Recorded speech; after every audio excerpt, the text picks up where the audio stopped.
হর হর মহাদেব। সবাই কেমন আছো? আশা করি সবাই ভালো আছো। সবাইকে আমার চ্যানেলে অনেক অনেক স্বাগত। এবং মহাদেবের যারা ভক্ত আছে তাদের জন্য আজকে ভিডিওটি বানিয়েছি। শ্রাবণ মাসে পঞ্চমটা সোমবার পড়েছে, মানে 5টি সোমবার পড়েছে। তো 5টি সোমবারে বাবাকে কোন কোন শস্য অর্পণ করবেন সেগুলো আমি এখানে সাজিয়ে নিয়েছি। আমি যখন শেষের দিকে আমি বলে দেবো কোনটা কী শস্য। তো ভিডিওটি দেখার সবাইকে অনুরোধ রইল। আর যারা মহাদেবের ভক্ত আছো তারা, আমি জানি তারা ভিডিওটা স্কিপ করবে না, তারা সম্পূর্ণটাই দেখবে। তো চলো তোমাদের সঙ্গে ভিডিওটি স্টার্ট করা যাক। আর সাবস্ক্রাইব, লাইক, শেয়ার কেউ ভুলবেন না। তো হর হর মহাদেব। আমার মহাদেবকে একটু সবাই দর্শন করে নিও। যেহেতু এবছরে 5টি সোমবার পড়েছে শ্রাবণ মাসে, তো আমাদের প্রথম সোমবার পড়েছে 3রা শ্রাবণ। তো তোমাদের সঙ্গে শেয়ার করব আমি সমস্তটা কিছুই। আর যেহেতু সোমবারগুলো আমাদের নিখুঁতভাবে পালন করতে হবে, এবং মহাদেবের যারা ভক্ত আছো, যে যারা ব্রত করছো তাদেরকে বলি, ব্রত করা সত্যি অনেকটা ভালো। যেহেতু এই ব্রত পালন করলে নিজের সংসারে মঙ্গল কামনায় করে, আবার নিজের শারীরিক সমস্যা এবং রোগবাগ দূর হয়। তো মহাদেবের যারা ভক্ত আছো তারা কিন্তু এই মাসটা নিরামিষ খেতে পারো, কারণ এই মাস নিরামিষ খেয়ে ভক্তি করে প্রতিটা সোমবার যদি বার করো, মানে ব্রত করো, তাহলে নিশ্চয়ই তোমাদের অনেক অনেক মঙ্গল হবে। আশা করি আমিও করি। তো 16টা সোমবার আমি করতে পারি না। তো যেহেতু প্রথম সোমবার পড়ছে 3রা শ্রাবণ, ইংরাজি 20 জুলাই, এবং দ্বিতীয় সোমবার পড়ছে 10ই শ্রাবণ, ইংরাজি 27শে জুলাই, এবং দ্বিতীয় সোমবার পড়ছে বাংলায় 17ই শ্রাবণ, ইংরাজি 3রা আগস্ট 2026।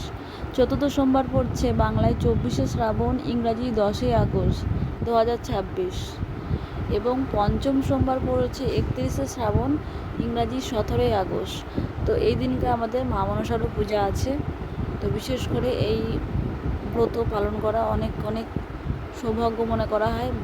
দেবাদিদেব মহাদেব অনেক অনেক সন্তুষ্ট হয়, এবং এই মাসে শ্রাবণ মাসে মহাদেব অনেকটা জাগ্রত থাকে। আমরা তো প্রতি বছরেই সোমবারে সোমবারে বাবার মাথায় জল ঢালি, কিন্তু বিশেষ শ্রাবণ মাস, অনেকে বলে শ্রাবণ মাসটা বাবার জন্ম মাস, এবং অনেকে বলে প্রিয় মাস। তো এই দিনকার সাদা সুতির বস্ত্র এবং সবুজ সুতির বস্ত্র অনেকে পরে ধারণ করে এবং পূজা করে। তো এটি খুব শুভ মনে করা হয়। তো অনেকে আবার সবুজ চুড়ি পরে, তো এটা খুব শুভ মনে করা হয়। তো আপনারা যেমন পারবেন। তো বাবা কিন্তু খুব অল্পতেই সন্তুষ্ট হয়, বিশেষ করে মনের ভক্তি থাকলে কিছুই লাগে। দেবাদিদেব মহাদেব অল্পতেই সন্তুষ্ট হয়। তিনি একটি বেলপাতা এবং একটি বাতাসা আর গঙ্গা জলেই সন্তুষ্ট হয়। ওনাকে সন্তুষ্ট করার কিছুই লাগে না, শুধু ভক্তিতে ভালোবাসা এবং ভক্তি করে মহাদেবের পূজা করলেই উনি অনেক সন্তুষ্ট হয়। এবং প্রথম সোমবারে আমি বাবাকে অর্পণ করেছিলাম জপ, দ্বিতীয় সোমবারে সাদা তিল, এবং তৃতীয় সোমবারে অর্পণ করেছিলাম মুগের গোটা ডাল, মানে গোটা মুগ ডাল, যেটা মানে কলাইয়ের ডালের মতো অনেকটা দেখতে হয়, কিন্তু ওটা মুগ ডাল, গোটা মুগ ডাল। তো এটা আমি তৃতীয় সোমবারে অর্পণ করেছিলাম, এবং চতুর্থ সোমবারে অর্পণ করব গম।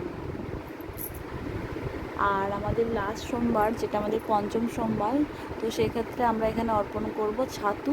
সেই ছাতুটা জবের ছাতু হলে অনেকটাই ভালো হয়। আমি এখানে জবের ছাতু নিয়েছি। তো তোমাদের কাছে যদি গমের ছাতু বা ছোলা ছাতু থাকে তাহলে দিতে পারো।